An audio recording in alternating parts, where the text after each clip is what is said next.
नमः पार्वती पतये हर हर महादेव।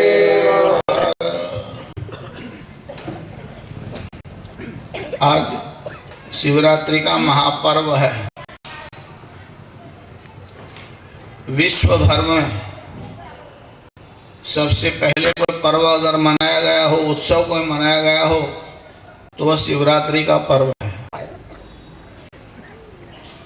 कोई विवाह भी मनाया गया हो सबसे पहले, तो वो भगवान शंकर का है।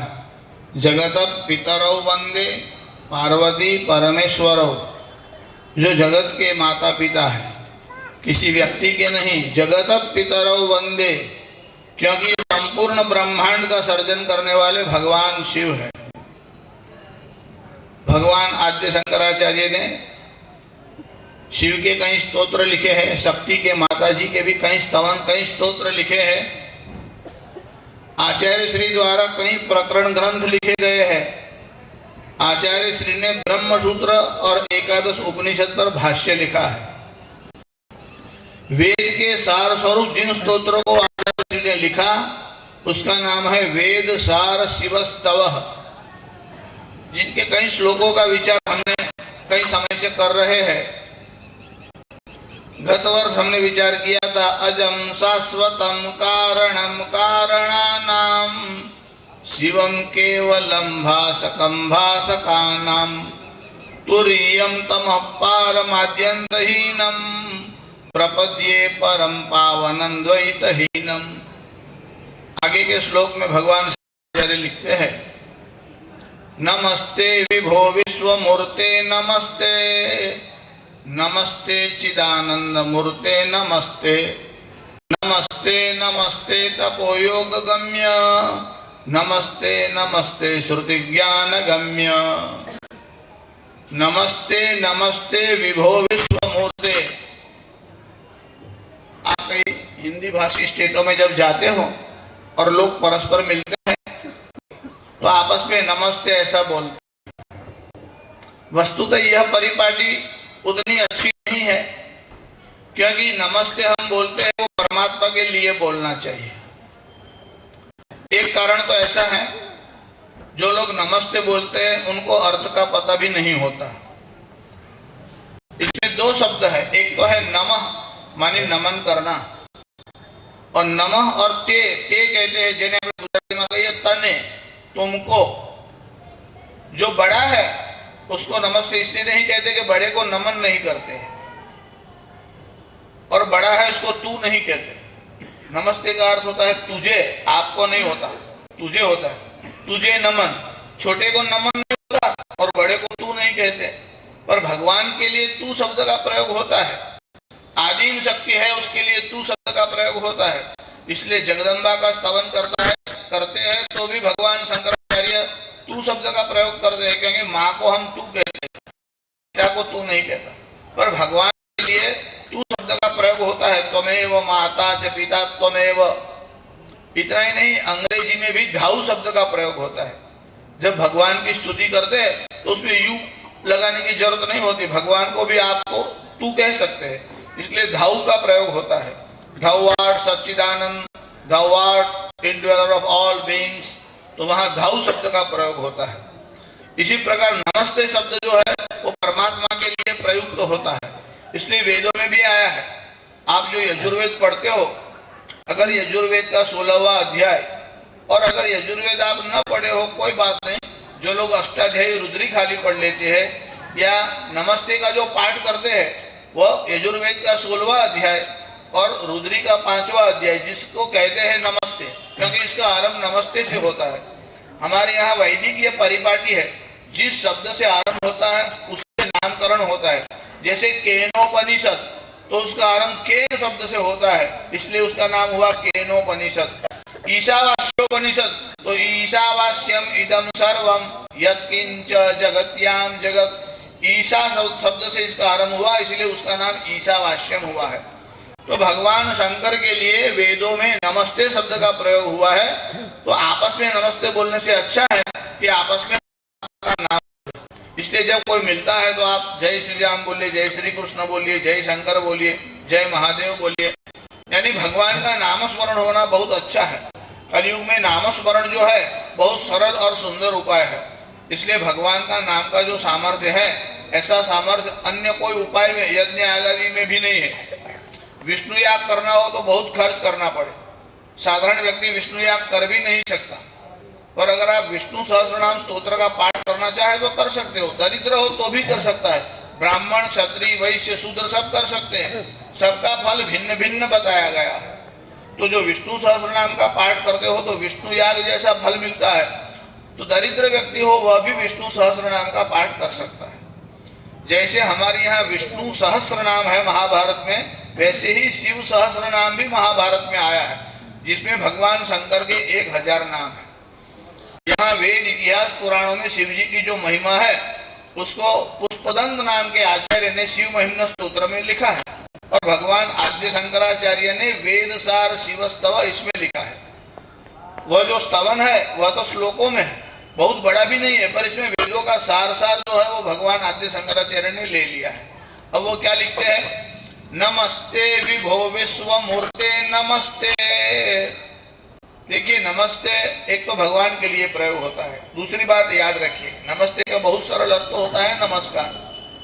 लोगों का स्वभाव कैसा है, जीवों का स्वभाव कैसा है, कोई चमत्कार देखते हैं बाद में नमस्कार करते हैं। यह स्वभाव तो ठीक नहीं है। चमत्कार देखने के बाद तो हर कोई करता है, कोई भय से करने लगता है, कोई स्वार्थ से करने लगता है, पर प्रेम के कारण और ज्ञान के कारण जो नमस्कार होता है उसकी एक महिमा विशेष है। આપણે ત્યાં ગુજરાતીમાં એક પ્રસિદ્ધ કહેવત છે, પરિચય વગરનો પ્રણામ, લોચન વગરનું વદન અને લવણ વગરનું ભોજન, આ ત્રણ ફીકા હોય છે। परिचय वगरનો प्रणाम, आपको परिचय ही नहीं कौन है, सब लोग प्रणाम करते हैं, आप भी प्रणाम कर रहे हैं। आपको प्रेम है ऐसा नहीं, आपको परिचय भी ना, आपको प्रेम है ना आपको परिचय है, समझ तो है ही नहीं। जो ज्ञान युक्त क्रिया होती है उस क्रिया का फल विशेष होता है। इसलिए आप परमात्मा को प्रणाम करो, मगर परिचय के साथ जो प्रणाम किया जाता है उस प्रणाम की एक विशेष महिमा है। जैसे भागवत जी में मंगलाचरण किया है तो भगवान वेदव्यास श्री कृष्ण को प्रणाम करते हैं। अब वो प्रणाम कैसे करते हैं? सच्चिदानंद रूपाय विश्वोत्पत्त्यादि हेतवे तापत्रय विनाशाय श्री कृष्णाय वयं नुमः। श्री कृष्णाय वयं नुमः, हम श्री कृष्ण को प्रणाम करते हैं। देखिए, जब आप पत्र लिखते हो किसी को, पिता को, चाचा को, किसी को भी, बड़े भाई को, तो आप फलाना फलाना पहले संबोधन करते हो। बड़ा हो तो पूज्य लिखते हो, जो भी लिखते हो। छोटा हो तो चिरंजीव लिखते हो। फिर आप संबोधन करते हो। संबोधन करने के बाद बड़ा हो तो आप उनको प्रणाम करते हो। पर आप क्या लिखते हैं पत्र में कि भाई फलाना फलाना आपको प्रणाम करता हूँ, तो आप मैं का प्रयोग करते हैं, जैसे अंग्रेजी में आई का प्रयोग करते हैं। पर यहाँ वेदव्यास एक वचन का प्रयोग नहीं करते, द्विवचन का भी नहीं, बहुवचन का प्रयोग करते हैं, वयं नुमः। इसलिए कि सारे जीवों का प्रतिनिधित्व करके भगवान वेदव्यास लिखते हैं। इसलिए कहते हैं कि श्री कृष्णाय वयं नुमः, मैं नहीं, हम सब श्री कृष्ण को प्रणाम करते हैं।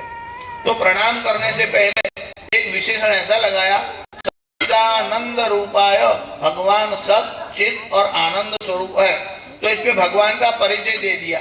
सत का अर्थ होता है एग्जिस्टेंस, चित मानी नॉलेज, और आनंद मानी हैप्पीनेस।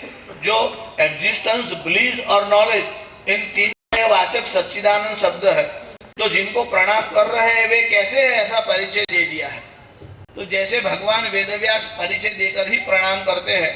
हम कई बार कहते हैं कि आपके यहाँ कोई गेस्ट आ जाए, प्रातः काल का समय हो, आपका लड़का पैर फैला करके ऐसे सोफा पर बैठा हो, और नगर का कोई अधिपति मेयर आ जाए। अब बच्चे को पता नहीं है कि ये मेयर है। अब आपको बच्चे को सावधान करना है और परिचय भी देना है, और जो मेयर आया है उसका भी ध्यान रखना है। तो आप किस प्रकार बोलते हो? ओ मेयर साहब आइए आइए, इसमें संबोधन भी हो गया, आइए आइए यह भी हो गया, और मेयर साहब बोलने से बच्चे को भी पता चला कि आने वाला मेयर है, तो वो ढंग से बैठ गया। तो दोनों काम एक साथ हो जाते हैं, प्रणाम भी हो जाते हैं, इंट्रोडक्शन परिचय भी हो जाता है। तो भगवान वेदव्यास जिस प्रकार से भगवान श्री कृष्ण को प्रणाम करते हुए परिचय देकर के प्रणाम करते हैं, वैसे ही यहाँ भगवान आद्य शंकराचार्य भगवान को नमन करते हैं। कैसे करते हैं? नमस्ते विभो विश्व मूर्ते नमस्ते, मैं आपको प्रणाम करता हूँ। हम तो अनुवाद करते हैं तो आपको बोलते हैं, बाकी शंकराचार्य तो ते शब्द का ही प्रयोग करते हैं। मैं तुम्हें प्रणाम करता हूँ। भगवान ये तू शब्द का प्रयोग किया गया है। मगर प्रणाम कैसे करते हैं? नमस्ते विभो विश्व मूर्ते नमस्ते। हे विभो माने हे व्यापक, हे विश्व मूर्ते तुझे प्रणाम। तो भगवान परिचय भी दे देते हैं शंकराचार्य और प्रणाम भी करते हैं। अब देखिए प्रणाम करने के कैसे कैसे ढंग होते हैं, किस अवस्था में व्यक्ति प्रणाम करता है। रामचरितमानस में एक बड़ा अच्छा प्रसंग आया है, प्रारंभ में ही आया है। कथा ऐसी है कि स्वयं भगवान शंकर और सती ये दोनों साथ में जाते हैं, और भगवान जो राम है वो वहां वन मार्ग में जाते हैं, भगवान शंकर सती के साथ आ रहे हैं। तो भगवान शंकर ने क्या किया? श्री राम को प्रणाम किया। कैसे प्रणाम किया? सच्चिदानंद परधामा, हे सच्चिदानंद हे परम धाम, हे श्री राम, इस प्रकार से प्रणाम किया। अब सच्चिदानंद संबोधन किया तो सती के मन में विचार आया, सारे देवी देवता इनको प्रणाम करते हैं और ये राम को प्रणाम करते हैं, ये कौन है? ये क्या सच्चिदानंद है? तो भगवान शंकर ने समझा यही परब्रह्म है और मनुष्य के रूप में आए हैं। पर सती के मन में थोड़ा संदेह हुआ। अब सती के मन में संदेह हुआ तो भगवान श्री कृष्ण तो जानते ही थे। देखिए भगवान शंकर को पता था कि सती के मन में संदेह हुआ है, इसलिए भगवान शंकर ने सती की ओर देखा और भगवान समझ गए। तो भगवान ने सती से कहा कि तुम्हारे मन में संदेह हो रहा है, जो आपके मन में अगर संदेह हो रहा है तो की न जाई परीक्षा ले, तो जाओ और परीक्षा ले लो ताकि आपको पता चल जाए ये राम कौन है। तो सती के मन में भी यह विचार तो आया था कि मैं परीक्षा लूं। देखिए आप जिसकी परीक्षा लेने जाते हो उनका सामर्थ्य का भी विचार करना चाहिए। अगर जिसकी परीक्षा लेने जा रहे हो अगर वो कोई बड़ा सामर्थ्यवान है तो आपकी दुर्दशा हो सकती है। सती के मन में संदेह हुआ था, इसलिए सती ने परीक्षा करना चाहा। और कैसी भयानक परीक्षा ली। राम जी सीता की खोज में जा रहे थे सीते सीते करके, तो सती के मन में विचार है क्यों ना मैं ही सीता का रूप ले लूं। तो सीता का स्मरण करके सती ने सीता का रूप धारण कर लिया और राम जहाँ जिस मार्ग से जा रहे थे वहां आगे जाकर एक वृक्ष के नीचे बैठ गए और सीता का रूप धारण किया। राम जी जा रहे थे। अब राम तो कौन है? सच्चिदानंद है। भगवान शंकर ने पहले ही बता दिया था, पर सती के मन में संदेह हुआ। देखिए संदेह शुभ है, संदेह श्रद्धा की खोज है, मगर जब पति पिता और गुरु बताते हो तब फिर परीक्षा नहीं लेनी चाहिए। भगवान शंकर ने सावधान किया तो भी सीता का रूप लेकर के बैठ गए। जब सीता का रूप लेकर के बैठ गए और राम जी वहां से पास से गए और राम जी वहां खड़े रहे, तो एक क्षण के लिए तो सती के मन में विचार आया कि ये क्यों खड़े हैं यहाँ, ये कहीं मुझे सीता समझकर तो नहीं खड़े हैं। और राम जी वहां खड़े तो रहे, दोनों हाथ राम जी ने जोड़ दिए और राम जी ने अपना मस्तिष्क नवा करके सती को प्रणाम किया। और क्या कहते हैं राम जी कि हे सती मतलब हे पार्वती, आज आप जंगल में अकेली अकेली क्यों आई हो? आप जानते हो कि सीता अकेली थी और उसका हरण हो गया। कहाँ बहोरी कहाँ वृष केतु, वृष केतु मान भगवान शंकर का नाम है। हे सती शंकर कहाँ है? विपिन फिर ही अकेली के ही हेतु, इस जंगल में आप अकेली अकेली क्यों घूम रही हो? तो सती के मन में विचार आया कि राम जी ने मुझे तो पहचान लिया है। जब आपका कोई किसी से आप छल करने जाओ और आप पकड़े जाओ तो आपकी कैसी स्थिति होती है। तो सती गई थी परीक्षा लेने के लिए। राम जी ने तो प्रणाम करके कहा कि कहो बहोरी कहाँ वृष केतु, हे सती कहिए भगवान शंकर कहाँ है? और विपिन अकेली फिर ही के ही है, तो जंगल में अकेली क्यों घूमने आई हो? अब तो सती का चेहरा ऐसा हो गया कि चोरी पकड़ी गई है। तो वहां से उठ करके जल्दी जल्दी भगवान शंकर के पास आने के लिए वो उतावली हो रही। जैसे ही सती खड़े हो गए, क्या देख रहे? आगे दृष्टि की तो राम जी और सीता को देखा। तो मन में विचार आया कि राम जी तो अभी सीता को खोज रहे थे, यहाँ तो राम जा रहे। तो सोचा कि हम बाई ओर से चलते। लेफ्ट में देखती है तो वहां राम और सीता को देखा, दाई ओर देखा तो वहां सीता और राम को देखा। जब चारों ओर दृष्टि गई तो सिया राम में सब जग जानी है, तो तुलसीदास की स्थिति है। पर सती ने चारों तरफ राम जी को देखा, तब मन में विचार आया कि भगवान शंकर कह रहे थे ये साक्षात सच्चिदानंद है, उनकी बात सत्य है, मुझे उनकी बात पर भरोसा करना चाहिए था। अब वो उतावली होकर के भगवान शंकर के पास आ रही। इधर भगवान शंकर ने जाना कि सती ने सीता का रूप लिया है। देखिए राम जी शिव का ध्यान करते हैं और भगवान शंकर राम जी का ध्यान करते हैं। भगवान शंकर ने मन में विचार किया कि मैं राम जी को इष्ट देव मानता हूँ और इसने सीता का रूप लिया, अब सीता तो मेरी माँ के समान हो गई, और जिसने सीता का रूप धारण किया उसके साथ में अब पति पत्नी का व्यवहार नहीं रख सकता। इसलिए भगवान शंकर ने सती का त्याग कर दिया, मन से ही पहले तो त्याग कर दिया और समाधि में जाकर के बैठ गए। थोड़े समय तक नहीं, बहुत समय तक बैठे रहे। बीते संवत सहस 87 वर्ष तक भगवान शंकर बैठे रहे। यहाँ सती जो है वहां से वापस आई, भगवान शंकर के सामने खड़ी हो गई। भगवान शंकर ने पूछा परीक्षा लेकर के आई क्या? तो सती क्या बोलती है, देखिए परीक्षा तो लेने गई थी पर दुर्दशा हो गई। अब सती ने अपना भाव तो बदल दिया पर भगवान शंकर से सत्य वचन भी नहीं कहा। क्या कहती है सती? सती ने कहा कि कछु न परीक्षा लिन्न गुसाई, किन्न प्रणाम तुम्हारी ही नाई। नहीं, मैं कोई परीक्षा लेने नहीं गई थी, किन्न प्रणाम तुम्हारी ही नाई, मैंने भी आपकी तरफ प्रणाम किया। देखिए सती ने प्रणाम किया और भगवान शंकर ने प्रणाम किया। प्रणाम तो दोनों कर रहे हैं, भगवान शंकर श्रद्धा से कर रहे हैं, ये राम जी मनुष्य का रूप लेकर के आए हैं, ये मेरे इष्ट देव है, इस भावना से प्रणाम कर रहे हैं। और सती ने जब चमत्कार देखा कि आगे राम को सीता को देखा कि सीता तो कहीं गई नहीं, सीता तो यहाँ है, दाएं बाएं चारों ओर जब सीताराम को देखा, भूमि में देखे तो पैर कहाँ रखे, वहां भी सीताराम को देखा। तो जब राम जी ने ऐसा अपना स्वरूप दिखाया तो चमत्कार देखने के बाद सती ने प्रणाम किया, भगवान शंकर ने श्रद्धा से प्रणाम किया। वस्तुतः सती की जो बात है वो साधारण मनुष्य को उपदेश देने के लिए कही गई है। तात्पर्य ऐसा है कि कोई चमत्कार देखने के बाद प्रणाम करता है, कोई श्रद्धा से प्रणाम करता है और कोई ज्ञान से प्रणाम करते हैं। भगवान शंकराचार्य ने इस शब्द का प्रयोग किया है, नमस्ते विभो विश्व मूर्ते नमस्ते। हे विभो, हे व्यापक, जो सर्वव्यापक है, क्योंकि परमात्मा एक देशी नहीं है। आजकल कोई कोई संप्रदाय वाले ऐसा मानते हैं कि परमात्मा 7वें आसमान में है, ऐसा नहीं है, परमात्मा सर्वव्याप्त है। हमारा सनातन धर्म जो है इसका सिद्धांत यह है कि ईशावास्यम इदम सर्वम यत्किंच जगत्याम जगत, इस ब्रह्मांड में स्थावर जंगम जड़ चेतन एक एक कण एक एक परमाणु जो है वो ईश्वर से व्याप्त है। तो भगवान शंकराचार्य प्रणाम करते हैं शंकर को, तो कहते हैं नमस्ते, मैं आपको प्रणाम करता हूँ। आप कैसे? विभो, आप सर्वव्यापक है, केवल एक मंदिर में आप नहीं, एक मूर्ति में आप नहीं है। देखिए कोई लोग सगुण के उपासक होते हैं, कोई लोग निर्गुण निराकार के उपासक होते हैं। जो सगुण साकार की उपासना करते हैं वे समझते हैं कि मूर्ति में परमात्मा है, और कोई लोग निर्गुण निराकार को मानते हैं, वे मूर्ति का खंडन करते, वे कहते हैं कि परमात्मा मूर्ति में नहीं है। उनसे जरा आप पूछिए कि अगर भगवान सर्वव्याप्त है तो आपको सर्वव्याप्त शब्द का अर्थ आता है क्या? सर्वव्याप्त शब्द का अर्थ ऐसा होता है कि मूर्ति को छोड़कर व्याप्त हो गया। अगर सर्व जगह पर है तो मूर्ति में क्यों नहीं है? और जो लोग ऐसा समझते हैं कि केवल मूर्ति में है वह भी अपूर्ण है, जो समझते हैं मूर्ति में नहीं है वह भी अपूर्ण ज्ञान है। परमात्मा निर्गुण निराकार है, मूर्ति में ही नहीं, परमात्मा मूर्ति में भी है, यह सनातन धर्म का सिद्धांत है। इसलिए जो मूर्ति है उसको अगर आप केवल पत्थर समझते हो, लकड़ा समझते हो तो गलत है। इसलिए हमारे यहाँ शास्त्रकारों ने कहा पाषाणे न विद्यते देवो, पत्थर में परमात्मा नहीं है। पाषाणे न विद्यते देवो, काष्ठे मतलब लकड़े में नहीं है, मृण में यानी मिट्टी में नहीं है। भावो ही विद्यते देवो तस्मात् भावो ही कारणम, इसलिए जहाँ भाव की प्रधानता है वहाँ परमात्मा है। तो परमात्मा मूर्ति में भी है, यह सनातन धर्म का सिद्धांत है। पर केवल मूर्ति में नहीं है, परमात्मा व्यापक है। इसलिए भगवान आद्य शंकराचार्य ने एक विशेषण लगाया कि हे व्यापक भगवान शिव, मैं आपको प्रणाम करता हूँ।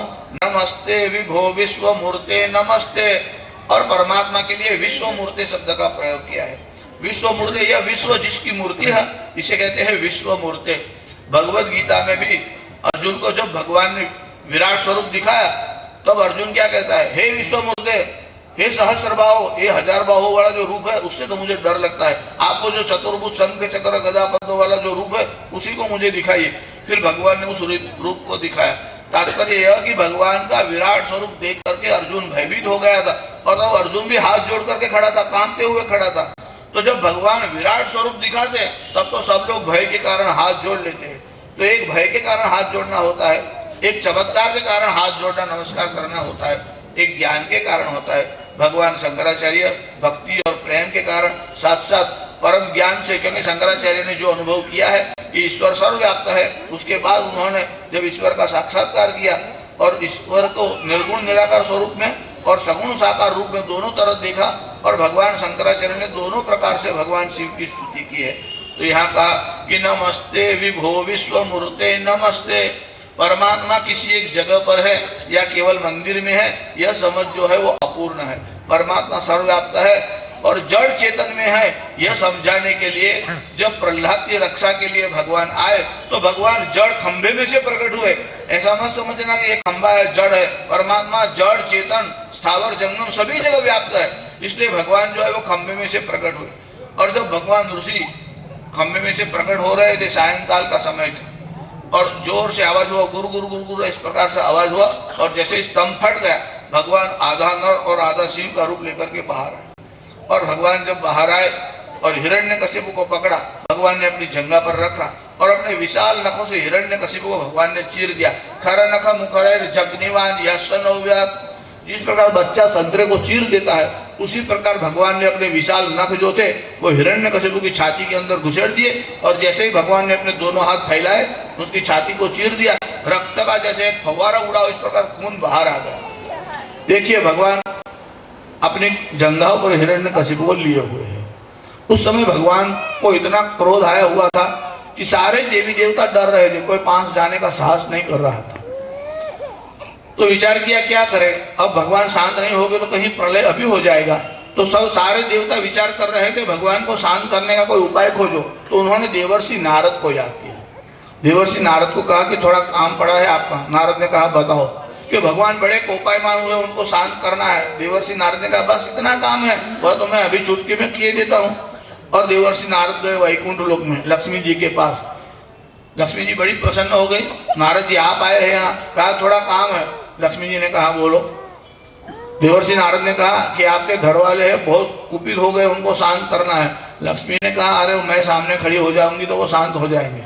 आपके घर वाले को गुस्सा आया और आप सामने जाकर के खड़ी हो जाओ तो शांत हो जाते हैं। पर जब नृषि रूप धारण करें ना तब सामने नहीं जाना चाहिए, नहीं तो बच्चे के साथ कहीं आपको भी एक उठा के दे दे तो आपत्ति हो जाए। ये तो नृषि रूप तो बड़ा भयानक होता है। तो नृषि रूप धारण किया हुआ था।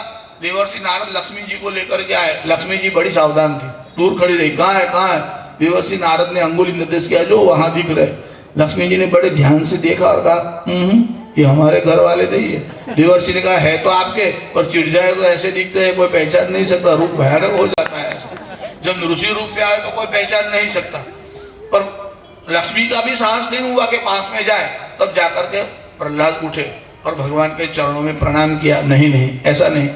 वेदव्यास लिखते हैं कि जैसे लकड़ी को हाथ से छोड़ो और गिर जाती है, वैसे प्रहलाद भगवान ऋषि के चरणों में गिर गए। और जैसे ही प्रहलाद गिरे, भगवान ऋषि ने क्या किया, अपनी बाह फैला करके प्रहलाद के दोनों हाथ पकड़ लिए और प्रहलाद के दोनों हाथ पकड़ करके प्रहलाद को खड़ा किया।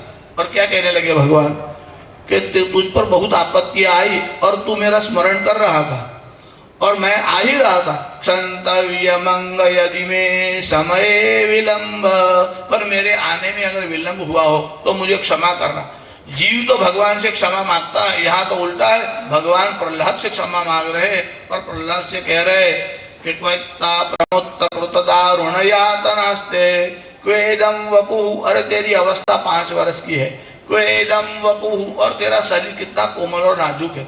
ऐसे नाजुक शरीर पर इतनी सारी यातनाएं दी गई और तब भी तूने मेरा स्मरण करना नहीं छोड़ा और मैं तेरी सहायता के लिए आ गया हूँ। पर क्षंतव्य मंग यदि में समय विलंब, अगर मुझे आने में विलंब हुआ हो तो मुझे क्षमा करना। तात्पर्य यह है कि भगवान एक जगह नहीं है, भगवान सर्वव्याप्त है। विभो विश्व मूर्ते, यह विश्व परमात्मा की मूर्ति है और विभो मानी परमात्मा सर्वव्याप्त है। यह सिद्धांत बताने के लिए भगवान ऋषि जड़ खंभे में से प्रकट हुए और बाहर आए और सर्वत्र है यह भी भगवान ने दिखा दिया, क्योंकि खंभे में भी भगवान थे।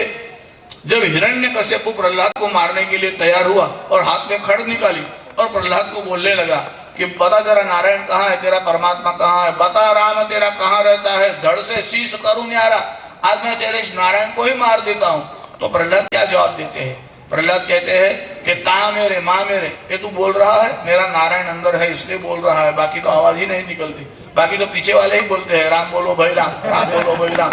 जो गया वो तो बोल ही नहीं सकता। ये जो तू बोल रहा है इतने जोर से, इसका कारण मेरा नारायण तेरे भीतर है। कि ता मेरे माँ मेरे खड्ग खंभ में, यह जो तू खड्ग लेकर के खड़ा है उसमें भी मेरा नारायण है। खंभे में ये जो खंभा खड़ा है उसमें भी मेरा नारायण है। तो हिरण्यकश्यप जोर जोर से हंसने लगा। जहां सब बुद्धिर बाला नाम, अरे इन बालकों की बुद्धि कैसी होती है, क्या इस खंभे में परमात्मा है? मैं इसके ऊपर मुष्टि से प्रहार करता हूँ और जोर से प्रहार किया। प्रहार करते खंभा फट गया और भगवान आधा नर और आधा सिंह का रूप लेकर के अंदर से बाहर है। कथा आपने सुनी है, इसलिए विस्तार नहीं करता।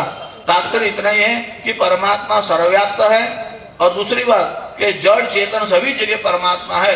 इस पूरे ब्रह्मांड में एक परमाणु भी ऐसा नहीं है जो परमात्मा के बिना गति कर सके। परमाणु में जो गति है, जो साइंस पढ़े उनको पता है। साइंस का यह मानना है कि परमाणु में जो गति मोशन होती है, इसके कारण एनर्जी क्रिएट होती है। वस्तुतः एनर्जी निर्माण नहीं होती, एनर्जी रिप्रोड्यूस होती है। इसलिए परमाणु की गति के कारण एनर्जी निर्माण नहीं होती। कोई एनर्जी के कारण परमाणु गति कर रहे हैं, वह जो एनर्जी है वह शक्ति किसकी है? वही परमात्मा की शक्ति है। इसलिए परमात्मा में शक्ति है नहीं, परमात्मा शक्ति स्वरूप है। बाकी सब में शक्ति है, वो परमात्मा की शक्ति है। परमात्मा अपनी शक्ति से ही सारे ब्रह्मांड को निर्माण करते हैं, सारे ब्रह्मांड को स्थित रखते हैं। इसलिए भगवान आदि शंकराचार्य दूसरा विशेषण बताते हैं कि भगवान सर्वव्याप्त तो है ही, विश्व मूर्ति जो है वो भी साक्षात शिव है।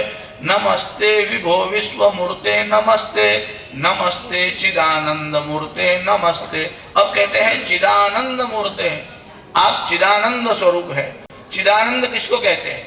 देखिए, आनंद कई प्रकार के होते हैं। उपनिषदों में भी आनंद का वर्णन आया है। एक तो होता है ब्रह्मानंद और एक होता है विषयानंद। विषयानंद माने सभी जीव जो भोग सुख भोगना चाहते हैं उसको विषयानंद कहते हैं। यहाँ विषय का अर्थ होता है ऑब्जेक्ट। ये आप पढ़ते हो ना तब पूछते हैं कि कौन से सब्जेक्ट आपने लिए, वहां विषय के लिए सब्जेक्ट आया है। वेदांत में ऑब्जेक्ट कहते हैं पदार्थ को। कोई भी ऑब्जेक्ट, ये पदार्थ जो दिख रहे हैं, जो भी दिख रहे हैं, यदि दृश्य थे, जो वस्तु दृश्यमान है उनको ऑब्जेक्ट कहते हैं। और वो ऑब्जेक्ट है, जब इंद्रियों से उनका संपर्क होता है तो ज्ञान होता है। जैसे ये माइक्रोफोन यहाँ पड़ा है या ये वृक्ष यहाँ है, तो आपको ये ज्ञान है कि वृक्ष यहाँ है, पर वृक्ष को ये पता नहीं है। और वृक्ष को है कि नहीं उसे अभी क्षण भर के लिए छोड़ देते हैं, क्योंकि वृक्ष सजीव है, पर ये जो दीवार है उसको पता नहीं है कि आप यहाँ बैठे हो। तो एग्जिस्टेंस जो है वो तो जड़ में भी होता है, चेतन में भी होता है। जो सत नाम का पदार्थ है वो जीव में है, जगत में है और शिव में है। तीनों तीन में सत नाम का जो एग्जिस्टेंस जिसको बोलते हैं वो जीव को भी है, जड़ वस्तु को भी एग्जिस्टेंस तो है, पर चिद मानी नॉलेज नहीं है। जीव में ज्ञान है, पत्थर में अस्तित्व है मगर पत्थर को ज्ञान नहीं है, दीवार को ज्ञान नहीं है, पर जीव को ज्ञान है। और आनंद जो है वो जीवों में कभी कभी प्रकट होता है और कभी कभी अप्रकट रहता है। जब जीवों को अनुकूल वस्तु मिल जाती है तो आनंद होता है, और प्रतिकूल वस्तु मिल जाए तो दुख होता है।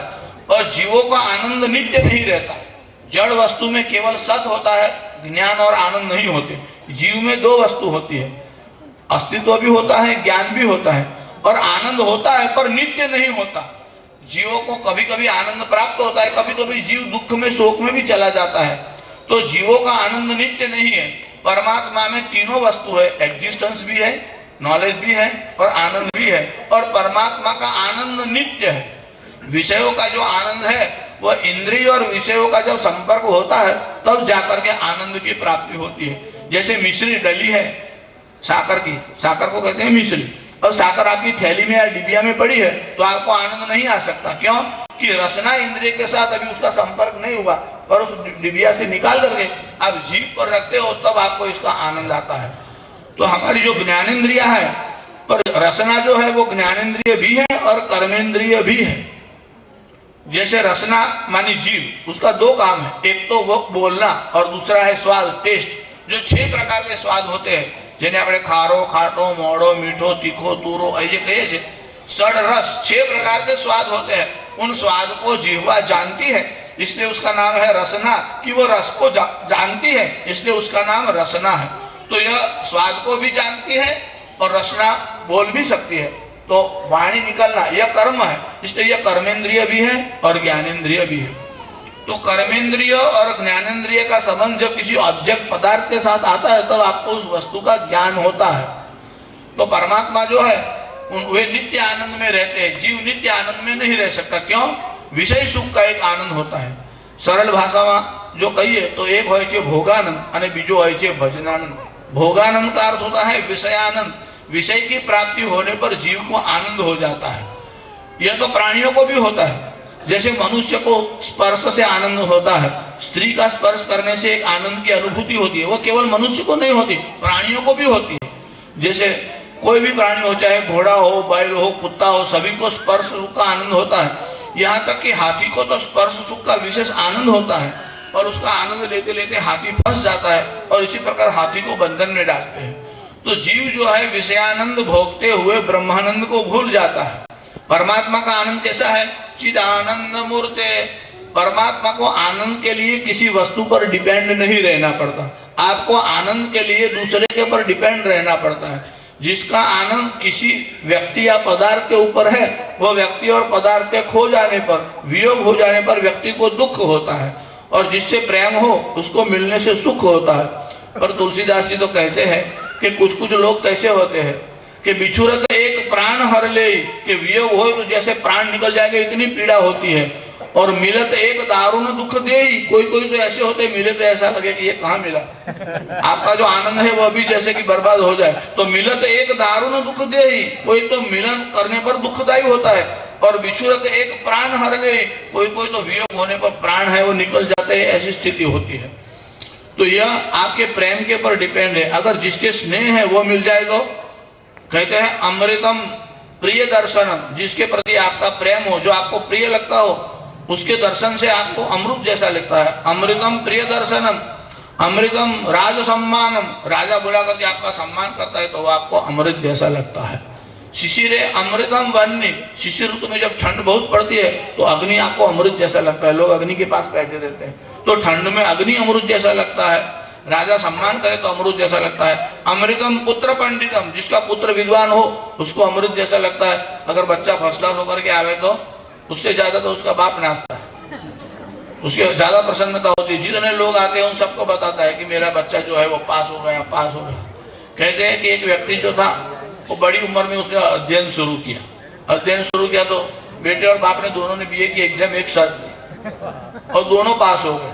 और पास हो गए तो उसकी माँ ने जो था वो बच्चे को ऐसे शाबाशी देते हुए कहा, वाह वाह अच्छा हुआ तू फर्स्ट क्लास हो गया।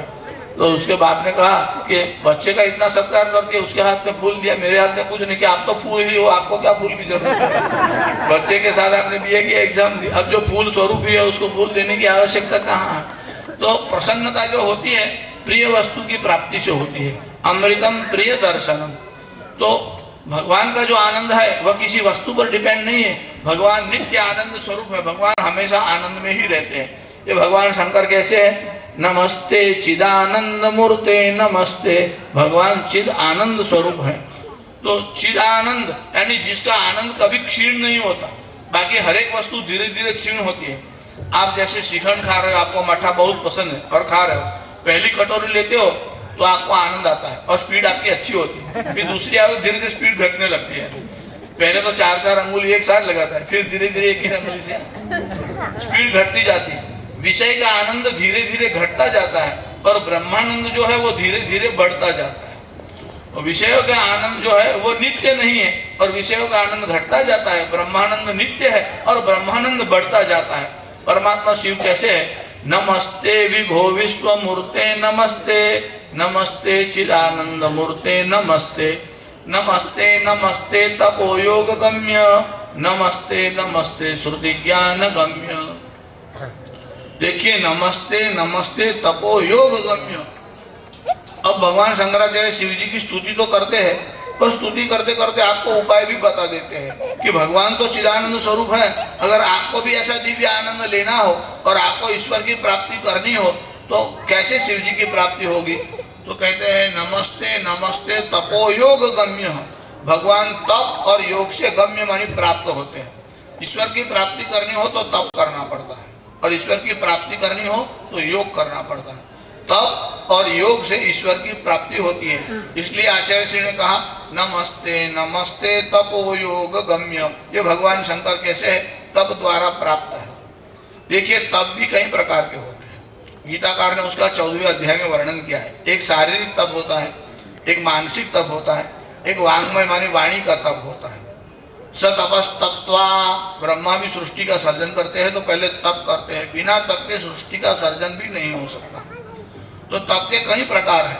कोई लोग शरीर को कष्ट देना उसका नाम तप समझते हैं। गीताकार कहते हैं इस शरीर के अंदर मैं रहता हूँ, इसलिए जो शरीर को अधिक कष्ट देता है वो अंदर रहते हुए मुझे भी कष्ट देता है, इसलिए यह उचित वस्तु नहीं है। शरीर को अत्यधिक कष्ट देना यह तप नहीं है। कोई लोग समझते हैं कि भूखे मरने का नाम ही तप है, ऐसा नहीं है। तप किसे कहते हैं? तपो द्वंद्व सहनम, द्वंद्व को सहन करना उसका नाम तप है। अब द्वंद्व क्या वस्तु है? जैसे शीत और उष्ण, ठंडा और गर्म, सुख और दुख। आपकी स्थिति सुखमय हो कि आपकी स्थिति दुखमय हो, दोनों स्थिति में आप विचलित नहीं होते, तो उसी का नाम तप है। और परमात्मा जो है वो तप द्वारा ही प्राप्त हो सकते हैं। इसलिए ध्रुव जी ने तप किया, प्रहलाद ने तप किया। हमारे यहाँ इतिहास पुराणों में जितनी भी कथा आती है तो फलाना भक्त था, उसने बहुत तप किया और तप के बाद परमात्मा प्रसन्न हुए। तो परमात्मा तप के द्वारा जाने जा सकते हैं। क्या होता है तप से? तपो भी क्षीण पापानाम शांतानाम वीतरागिणाम मुमुक्षूणाम अपेक्षोयम आत्मबोधो विधीयते। ईश्वरार्थ आप जो कर्म करते हो इसका नाम तप है। शरीर को कष्ट देना तप नहीं है। जो भी कार्य आप ईश्वर की प्रसन्नता के लिए करते हो उसे तप कहा जाता है। और भगवान श्री कृष्ण स्वयं कहते हैं कि हे अर्जुन, ये तेरा और मेरा जो संवाद है यह जो लोगों में सुनाएगा इससे मुझे बड़ी प्रसन्नता होती है। इससे ज्यादा कोई अच्छा तप ही नहीं है। इसलिए भगवान ने जो संवाद कहा है, जो दिव्य ज्ञान अर्जुन को कहा है, उसे लोगों में बांटना चाहिए। वह गीता का ज्ञान अगर आपके पास ही नहीं है तो आप लोगों को कैसे दोगे? तो लोगों को ईश्वराभिमुख बनाना इसका नाम तप है। भले ही कृच्छ चांद्रायण व्रत होता है, ऐसे कई व्रत है, उपवास है, उसे भी तप ही कहते हैं। पर सबसे श्रेष्ठ तप कौन सा है?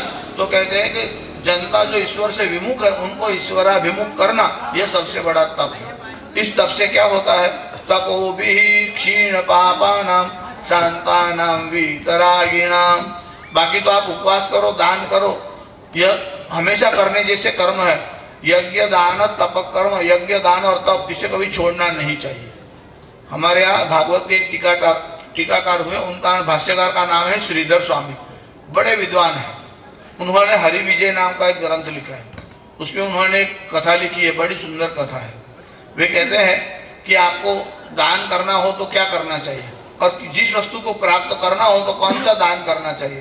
तो एक बार देवर्षि नारद जो है वो भगवान के यहाँ गए महल में। तो भगवान की तो बहुत पटरानियाँ थी, उसमें एक सत्यभामा थी। तो सत्यभामा ने कहा कि सत्यभामा के मन में विचार है, मैं बहुत भाग्यवान हूँ, मेरा श्री कृष्ण से विवाह हुआ, श्री कृष्ण मुझे अधिक सम्मान देते हैं। तो सत्यभामा ने देवर्षि नारद से पूछा कि ऐसा कोई उपाय है कि हर एक जन्म में मुझे श्री कृष्ण मिले, क्योंकि मैं ऐसा चाहती हूँ कि मेरा पति श्री कृष्ण ही हो। तो देवर्षि नारद ने कहा बड़ा सरल उपाय है, जो वस्तु हम चाहते हैं उस वस्तु का दान देना चाहिए, तो दूसरे जन्म में आपको मिल सकती है। तो देवर्षि नारद ने समझा कि श्री कृष्ण को आप चाहती हो तो श्री कृष्ण को दान में दे दो। अब सत्यभामा तो देवर्षि नारद की बातों में आ गई, उसके मन में आया कि यह अच्छा उपाय है, तो कहा कि मैं श्री कृष्ण को दान में दे देती हूँ। पर सत्यभामा ने कहा कि ये दान लेगा कौन? देवर्षि नारद ने कहा इसको कौन ले जाएगा दान? हाँ मैं ले जा सकता हूँ, अगर तुम्हारी इच्छा हो तो मुझे दे दो। तो सत्यभामा के मन में विचार है इससे अच्छा ब्राह्मण कौन मिलेगा, ये बड़ा तपस्वी है, भक्त है, भगवान का हमेशा कीर्तन करता रहता है। देवर्षि नारद को कहा कि आप दान में लोगे? कहा कि क्यों नहीं, अगर आपका कल्याण होता है तो मैं लेने के लिए तैयार हूँ। तो कहा संकल्प कराओ। और नारद ने संकल्प कराया। जैसे संकल्प कराया नारद ने कृष्ण का हाथ पकड़े, चल मेरे साथ। सत्यभामा का क्या करते? तो अब मुझे दान दिया, क्या करना हो तो मेरी मर्जी की बात है, तू कौन होती है पूछने वाली, अब ये वस्तु मेरी हो गई। भगवान को कहा चल मेरे साथ, चल मेरे पीछे पीछे। और सत्यभामा ने कहा कि इसको ले जा करके क्या करोगे? अरे मुझे ऐसी भी किसी की जरूरत थी, छोटा मोटा कोई भी काम होगा तो काम में आएगा, तो उससे आप काम कराओगे, अब मैं क्या करूँ वो तुम्हें क्या देखना है? दान देने वाले का अधिकार नहीं रहता। अब मेरी इच्छा। अब सत्यभामा के मन में थोड़ी चिंता हुई, पता नहीं क्या क्या काम भगवान से कराएंगे। अब देवर्षि नारद भी हाथ खींचे जोर से बोले हे चल चल। अब देवर्षि नारद तो ऐसा व्यवहार कर रहे थे, सत्यभामा के मन में बड़ा दुख हुआ, ये कहाँ दे दिया। इतने में दूसरी रानियों को पता चला, सारी रानियां वहां आई और कहा कि ये क्या किया कि श्री कृष्ण को दान में दे दिया। अरे हम सबका अधिकार है, तेरा अकेला अधिकार नहीं है, श्री कृष्ण को दान में कैसे दे दिया, ले आओ वापस ले आओ। अब सत्यभामा ने मन में विचार किया कि गलती तो कर दी है, अब वापस मांगे कैसे, दान देने के बाद वापस ले नहीं सकते। देवर्षि नारद को कहा कि इसको वापस दे दे। देवर्षि ने कहा मैं देना नहीं चाहता। सारी रानियां इकट्ठी हो गई, हाथ जोड़कर देवर्षि नारद को कहा अरे इसको छोड़ करके जाओ, इसको लेकर कहाँ जाती हो, हमारी इच्छा है कि श्री कृष्ण को वापस दे दो। नारद ने कहा दे तो नहीं सकता, पर एक उपाय है, अगर लेना चाहे तो इसकी कीमत चुकानी पड़ेगी। सत्यभामा के मन में विचार आया कि मेरे यहाँ तो स्यमंतक मणि है, जो भी कीमत मांगेगी दे देगी, उसमें क्या है। देवर्षि नारद को पूछा कि क्या कीमत है। कहा कि शास्त्रकारों ने यह नियम बनाया है कि अगर जो वस्तु दान में दी हो वो आपको वापस लेनी हो तो उसके बरोबर भार का सोना देना चाहिए। सत्यभामा ने कहा बस इतनी बात है, वो मैं दे देती हूँ। नारद ने कहा लाओ। और कृष्ण को एक तुला में बिठाया और सारे जो सुवर्ण के दागिने आभूषण थे वो दूसरी ओर रखने लग गए। सारी की सारी रानी आ गई, सबका सब सोना रखने लगे। अब श्री कृष्ण का पल्ला तो हिले ही नहीं, सारी परेशान हो गए।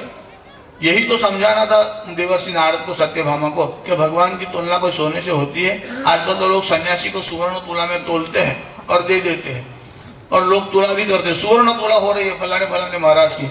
अरे सन्यासी को सोना नहीं देना चाहिए। शास्त्रों में ये लिखा है कि 3 वस्तु का दान देने वाला व्यक्ति नरक में जाता है। इसमें पहली बात तो यह लिखे यतीनाम कांचन दत्वा, जो सन्यासी को सोने का दान करता है वो नरक में जाता है। अब भगवा पहन लिया तो लोग अपने आप को सन्यासी समझते हैं और सन्यासी होकर के सोने की इच्छा रखते हैं।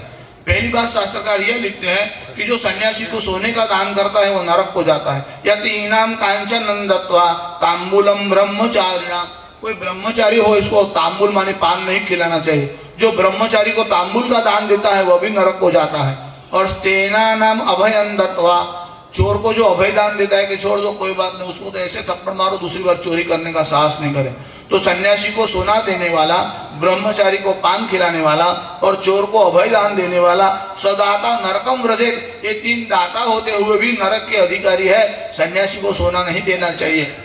देवर्षि नारद ने तो परीक्षा करने के लिए कि भगवान की तुला सोने से नहीं हो सकती, ये कहा कि सोना दे दो। और सारी रानी आई, सोना लाला करके रखने लगी, और जिसमें भगवान बैठे थे वो तो पलड़ा हिल भी नहीं रहा। अब तो सारी रानियां चिंतित हो गई। रुक्मिणी जी बाहर आई, देखा कि क्या तमाशा हो रहा है। पूछा देवर्षि नारद को, इसको क्यों सबको इकट्ठा किया है? देवर्षि ने कहा कि भगवान को दान में दे दिया है सत्यभामा ने, अब चाहती है कि वापस दे दो। तो मैंने कहा इतना सोना दे दो। अब सोना तो सारा का सारा रख दिया, श्री कृष्ण के वजन के बराबर हुआ नहीं। अरे भगवान के बराबर कोई सोना चांदी हो सकता है? जब परेशान हो गए सबके सब, तो रुक्मिणी ने क्या किया पता है? एक तुलसी का पान लिया और रखा। और भगवान की लीला भी कैसी है, जो सारे वैकुंठ की संपत्ति से भी बराबर जिसकी तुलना नहीं होती, केवल एक तुलसी का पान रखा और भगवान का जो पलड़ा था वो हिल गया। यह है तुलसी की महिमा और बिल्व पत्र की महिमा। इसलिए तो भगवान कहते हैं पत्रम पुष्पम फलम तोयम यो मे भक्त्या प्रयच्छति। आप भगवान को क्या दे सकते हो? पत्रम पुष्पम फलम तोयम, एक पान भी दे दो तुलसी का, और भगवान शंकर होते एक बिल्व पत्र चढ़ा दो। त्रिदलम त्रिगुणाकारम त्रिनेत्रंच त्रिधायुधम त्रिजन्म पाप संहारम एक बिल्वम शिवार्पणम। एक बिली पत्र से जो राजी हो जाते हैं, एक तुलसी के पान से जो जिसका वजन हो जाता है, तो भगवान तो श्रद्धा और भक्ति के कारण स्वीकार करते हैं। तो गीता में भगवान का यह वचन है कि पत्रम पुष्पम फलम तोयम, जो मुझे भक्ति से एक पान भी दे देता है, एक पत्र फल भी दे देता है, पत्रम पुष्पम एक फूल चढ़ा देता है, तो भी भगवान प्रसन्न हो जाते हैं। जलेन तुष्यति शिव, शिव तो केवल जल से ही प्रसन्न हो जाते हैं। तो भगवान भक्ति से प्रसन्न होते हैं, तप से। तो नमस्ते नमस्ते तपो योग गम्य, भगवान तप और योग से प्राप्त होते हैं। देखिए, जब तक किसी संत की गुरु की कृपा नहीं होती तब तक आपको ज्ञान नहीं हो सकता।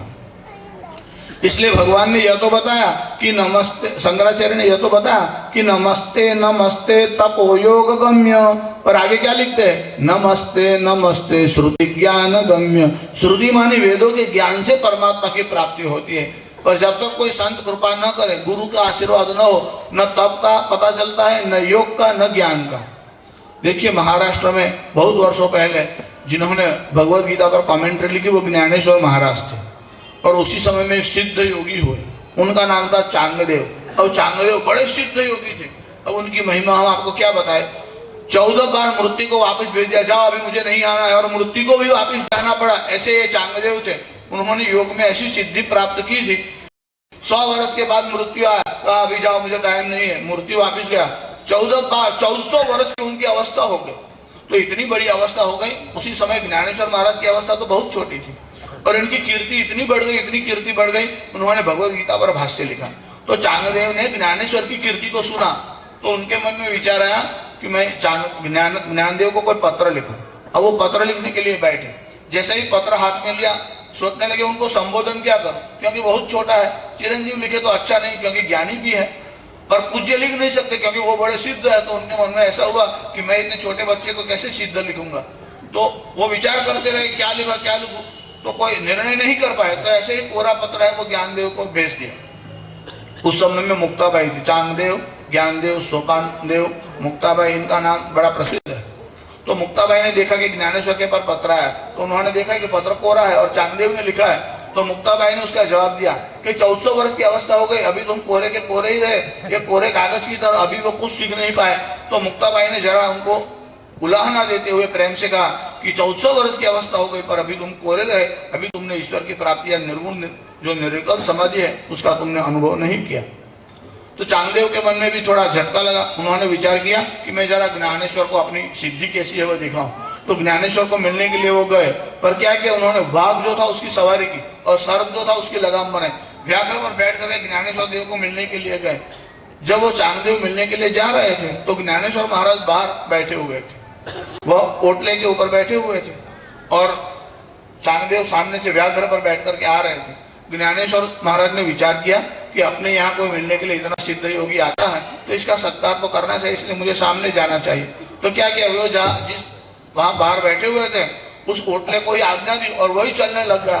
अब चांगदेव के मन में विचार आया कि मैं तो क्रूर प्राणी को वश किया है, यह तो जड़ वस्तु को चला सकता है, ऐसा इतना सामर्थ्य है। व्याघ्र पर से नीचे आकर के ज्ञानेश्वर महाराज को प्रणाम किया और ज्ञानेश्वर महाराज को गुरु बनाया और कहा कि योग में इतनी शक्ति है कि वह क्रूर प्राणी को वश कर सकता है। अरे क्रूर प्राणी नहीं, मन को वश करना बहुत बड़ा कठिन होता है, पर हठ योग के द्वारा मन को वश किया जाता है। पर मन को विशाल बनाना यह तो ज्ञान मार्ग और भक्ति से ही संभव हो सकता है। जड़ वस्ती में भी गति निर्माण कर दे ऐसा सामर्थ्य ज्ञानदेव का था। तो योग से बड़ी बड़ी सिद्धि प्राप्त कर सकते हैं, पर योग का उपयोग सिद्धियों के लिए न करके परमात्मा के लिए करना चाहिए। अगर परमात्मा की प्राप्ति की इच्छा से योग किया जाए तो भगवान शिव की प्राप्ति हो सकती है। इसलिए भगवान शंकराचार्य लिखते हैं, नमस्ते नमस्ते तपो योग गम्य, नमस्ते नमस्ते श्रुति ज्ञान गम्य। जिस प्रकार से चांगदेव का समय तो बहुत पहले का है, पर अभी की बात करें तो रामकृष्ण परमहंस जो स्वामी विवेकानंद के गुरु थे, वो एक बार गंगा पार करने के लिए जा रहे थे। तो उस समय में सामने किनारे ले जाते थे तो नौका में जो बिठाते थे तो 2 पैसा लेते थे और सामने किनारे नौका में बिठाकर लोगों को ले जाते थे। तो रामकृष्ण नौका में बैठे तो उसने कहा 2 पैसे लाओ। नाविक ने कहा तो 2 पैसे दिए। उस वक्त वहां एक योगी आया, उसने रामकृष्ण को कहा कि आप कहाँ जा रहे हो? कि सामने तीर जाना है। ओहो, तो आपको नौका का सहारा लेना पड़ता है। देखिए मेरी सिद्धि कैसी है। तो वो पानी के ऊपर ही चलने लगा और जैसे रामकृष्ण नौका में जा रहे थे तो वो पानी के ऊपर साथ साथ चलने लगा और सामने किनारे रामकृष्ण पहुंच गए, वो योगी भी पहुंच गया। फिर रामकृष्ण परमहंस ने योगी को कहा, अरे तुमने तो बड़ी सिद्धि प्राप्त की है, इतनी बड़ी सिद्धि प्राप्त करने के लिए तुम्हें कितना समय लगा? तो उस योगी ने कहा, मैं 12 वर्ष से योग सीख रहा हूँ। तो रामकृष्ण ने कहा, जो काम 2 पैसे में होता है उसके लिए 12 वर्ष बिगाड़ दिए। अगर इतना प्रयत्न करता तो परमात्मा मिल जाते। तात्पर्य यह है कि लोगों को आजकल योग किस लिए चाहिए? ये योगाचार्य नहीं है, रोगाचार्य है। किसी को रोग है तो योग करो, अब ये एक्सरसाइज करते और योगा योगा बोलते हैं। लोग योग समझते नहीं योग क्या वस्तु होती है। योग के तो 8 अंग होते हैं, अष्टांग योग है। इसमें यम, नियम, आसन, प्राणायाम, प्रत्याहार, धारणा, ध्यान और समाधि, ये योग के 8 अंग है। लोग खाली आसन और प्राणायाम को, मैं रोज प्रातः योगा करता हूँ, श्वास लेता और छोड़ता, समझते योगा कर रहा है। और लोगों को पता नहीं कि योग क्या वस्तु होती है। योग शब्द युज धातु से बना है। युज धातु का अर्थ होता है टू ज्वाइन, मानी जुड़ जाना, मानी जीव का शिव के साथ जुड़ जाना, उसका नाम योग है। अब जिसको शिव का पता नहीं है, न तो शिव का मंत्र आता है, न तो शिव के स्वरूप का ध्यान, हाथ में हिलाते और वजन करते हैं, हाँ इतना वजन कम होगा, इतना वजन कम होगा, और लोग राजी हो जाते हैं। क्योंकि आजकल लोग बॉडी के प्रति इतना सावधान है, शरीर का ध्यान रखो, पर शरीर का इतना ध्यान मत रखो कि आत्मा को ही भूल जाओ। वस्तुतः परमात्मा की प्राप्ति करनी हो तो योग से हो सकती है, तप से हो सकती है। तो नमस्ते विभो विश्व मूर्ते, नमस्ते नमस्ते नमस्ते तपो योग गम्य, नमस्ते नमस्ते श्रुति ज्ञान गम्य।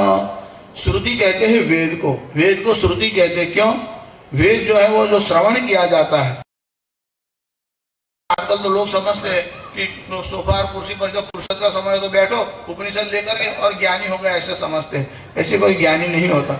ज्ञानी तो ईश्वर की कृपा से होता है। जब आप ईश्वर का सानिध्य प्राप्त करना हो तो संत के सानिध्य में जाना पड़ता है, गुरु की सेवा और संत का आशीर्वाद मिलता है, तभी आपको ईश्वर की प्राप्ति हो सकती है और तभी वेद का ज्ञान मिल सकता है। बाकी शाब्दिक ज्ञान आपको मिल सकता है, वेद के रहस्य को आप नहीं जान सकते। जो भक्ति और रहस्यपूर्ण जो वस्तु है वह तो संत के सानिध्य से होता है। मीराबाई कीर्तन करते थे और मीराबाई इतना कीर्तन करते थे तो वहाँ कोई व्यक्ति आता था उसको संगीत का ज्ञान था।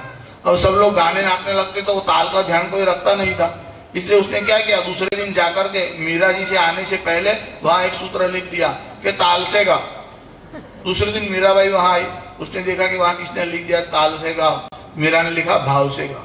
तो ताल से गाना अच्छी वस्तु है, ताल का ज्ञान अच्छी वस्तु है, और साथ में भाव होना चाहिए। तो एक होता है भोगानंद, एक होता है भजनानंद, और एक होता है भावानंद। यह जो भावानंद है, जिसमें दूसरे में परमात्मा बसा है, परमात्मा सर्वव्याप्त है तो दूसरे में है, इसलिए जो आप व्यवहार करते हो वो इस प्रकार से व्यवहार कीजिए कि दूसरे के हृदय में जो परमात्मा है उसको कष्ट न हो। कुछ वर्षों पहले, अधिक वर्षों की बात नहीं है, 25-30 वर्ष पहले की बात है, पुणे में एक दुर्घटना हुई। वो पार्टी बम्बई की थी, पुणे में आई थी, वहां अकस्मात हुआ, अकस्मात में इस व्यक्ति का मरण हो गया।